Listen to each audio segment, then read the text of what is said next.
Yep, that's me, dying to 95% on a very special level called Bloodbath. The most legendary extreme demon of all time, verified in the summer of 2015. Oh my god! I would start playing Geometry Dash later that year, and right away I had determination. Sure, my hardest level at the time was Clutterfunk, but that did not stop me. I knew that anyone with enough drive, enough motivation, enough 144Hz monitors could accomplish anything they set their mind to. And thus began my journey to beat Bloodbath, the #1 hardest extreme demon in the game. 12-year-old me even documented my progress, starting off with a grand run of 2%. My first record was 2%, but then my next record was also 2%. But I mean, it's more like 2.5%, you know? But then, a miracle happened. I doubled my previous record, a groundbreaking 4% run. Obviously, I didn't really have the skill to beat the #1 extreme demon at the time, but now, 8 years later, I am determined to make my childhood dreams come true. I am going to conquer Bloodbath once and for all, and hopefully get a run better than 4%. The most effective strategy I've learned to beat extreme demons is what I like to call the beat 'em backwards strategy. If you play from zero and keep dying over and over, naturally you're gonna get pretty angry pretty quickly. But with the power of start positions, you can start off by practicing the end of the level and working your way backwards. So by the time you are ready to play from zero, you've hopefully already become good at the rest of the level, so you have a much better chance of getting new records. I quickly learned how to do the last 10%, and then it wasn't long before I got an 80 to 100% run as well. 80 to 100 for the third time. Easy, bro. Then we arrive at 70%. Etzer's part. Not only is this the ugliest part of Bloodbath, it's also one of the hardest. This ended up being quite the roadblock for me, but even despite that, I made pretty quick work of it and got a 70 to 100% run. So my next goal was 54 to 100%, which went back to the beginning of this UFO part. This UFO is probably the easiest part of Bloodbath, so after about a week, I already secured a run with the last half of the level. Yes! Oh my god, 54 to 100. Are you kidding me? I only started playing this a few days ago. Italian sausage, bacon, and pepperoni for only $8.99. That's the lowest price in 3 meat pizzas. Right, Professor Amon-Ra? Meat plus meat plus meat. I was making quick work of Bloodbath, and at this rate, I could beat it in like 2 weeks if I really hustled. But nobody told me about the first half of the level. While the second half of Bloodbath does have some really hard bits, it's overall much easier than the first half of Bloodbath. Here in the first part of Bloodbath, we have the hardest ship gameplay ever made in 2015. It's hard to even practice it because there's no real pattern to it. You really just have to be a master of straight fly. And also, this specific club step monster at 44% is the bane of my existence. Oh my god, I hate that club step monster with all of my heart. It's actually the worst part in Bloodbath. It's the hardest choke point. It's harder than Michigan's part. It's harder than Etzer's part. I've died countless times to that stupid, that unintelligent, not very nice club step monster. That's what I'll say, alright folks? It just gets on my nerves a little bit, you know? But before you can even get there, there's one more massive hurdle. Michigan left behind a rich legacy in Geometry Dash, being most well known as the triple spike god and #1 star grinder at the time. And boy did he turn up the heat for his part in Bloodbath. It's filled with nerve-wracking triple spikes, super tight straight fly, probably the most awkward UFO gameplay of all time, followed by even more awkward wave gameplay, and let's not forget these evil ball clicks. For many people, this is the part that makes them quit. And if you don't quit, you go crazy. In the beginning of this stream, I was just happy and ready to play Bloodbath. But for some reason today, I just could not get past Michigan's part no matter how much I practiced. I think this guy's comment really put it the best, because this is how I was by the end of that stream.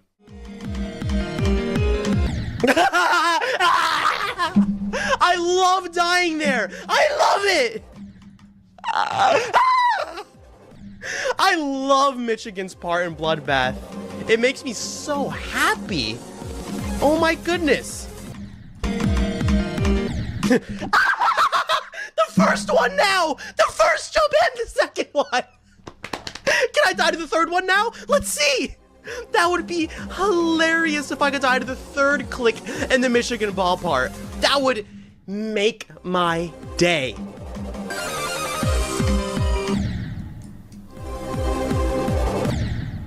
The triple spike now.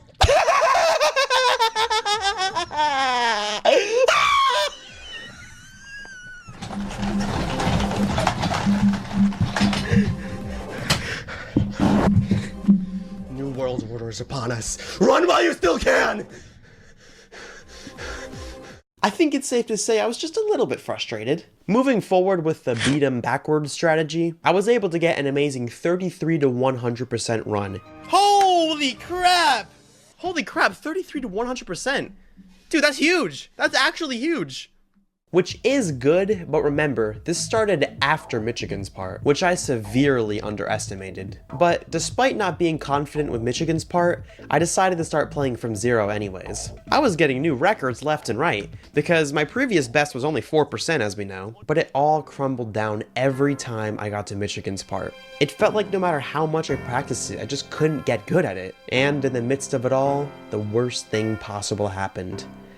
I got a fluke run. See, normally flukes are good. It means you got through a significant portion of the level that you barely even practiced. But with extreme demons, these flukes aren't always a good thing. For example, when I was verifying stereo extremeness, I randomly got a new best of 92%, when my previous record was only 42%. It then took me several weeks to ever get that far again, and throughout that entire time period, I just felt like I was making no progress at all and I just wanted to give up. Well, this happened with Bloodbath too, where I randomly got a new best of 52%, despite not having practiced the first half of the level all that much. I was really happy to get this run at the time, but it took me 10 days to ever get that far again, so during this entire time period, I just felt like I wasn't making any progress. Progress. It's something so many of us get out of bed each morning. But once again, I was determined. I was not giving up this easily. I locked in and practiced Michigan's part for hours on end, and persisted through the eye pain and finger pain. Finally, after nearly 2 weeks of no progress, I got a new best of 61%. I knew it was gonna be 61%, but that's a new best. Thank you. Oh my god, thank you. Oh my god. What a relief. Now that I was finally consistent at the first half of the level, it was time to make some big boy moves. Just 2 days later, I got another new best. I also decided to try out a new strategy where I dedicated my attempts to different celebrities in hopes that those celebrities would somehow give me good luck on that attempt. And boy, let me tell you, did it work. This attempt is for Donald Trump. No, this attempt is for Zoink. No, this attempt is for Kate Winslet.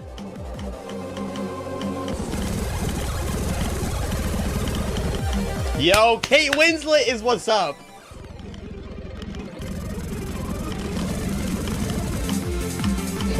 What? Kate Winslet from Titanic.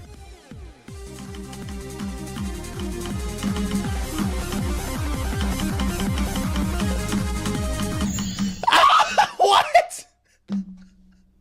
Yo, shout out Kate Winslet. Why did that work? Apparently she blessed me with good luck on Bloodbath, so shout out Kate Winslet.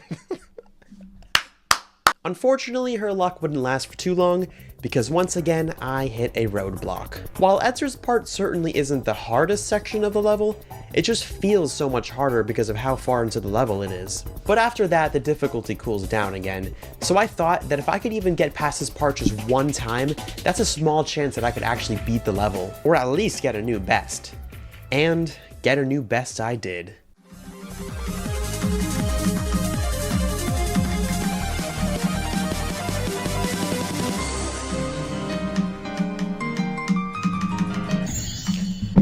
%! Oh my god. Oh, I had a feeling I was gonna die to that straight fly. Oh my god. 95%. Oh my god. My heart is beating like crazy. 95%. one of the worst fails you could get on this level. But honestly, I wasn't even upset.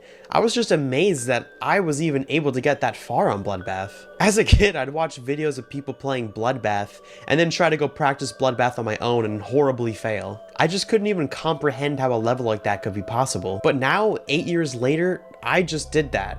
I'm literally 5% away from completing a level I once thought was impossible. All I had to do was lock in. After streaming for about an hour one day, I got a pretty good run of 52%. No! Then, literally the next attempt, I got 43%. Oh my god! And the next attempt, 71%.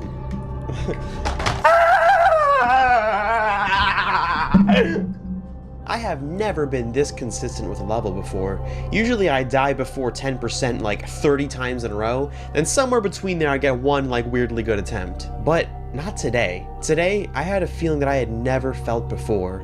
I felt like that I had truly mastered this beast of a level. And at this point, I knew what was next.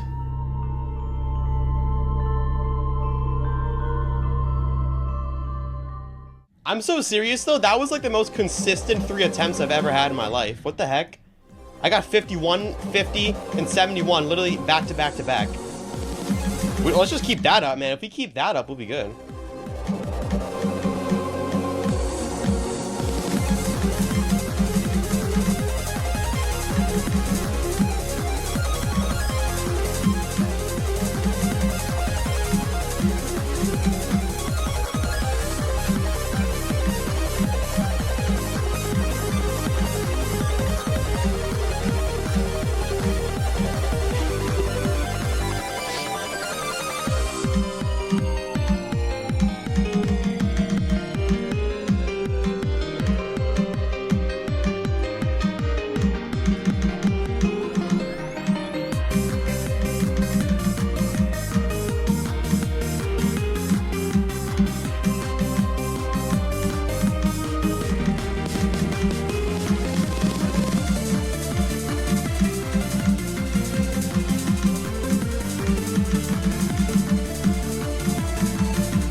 The consistency is crazy. The consistency is crazy.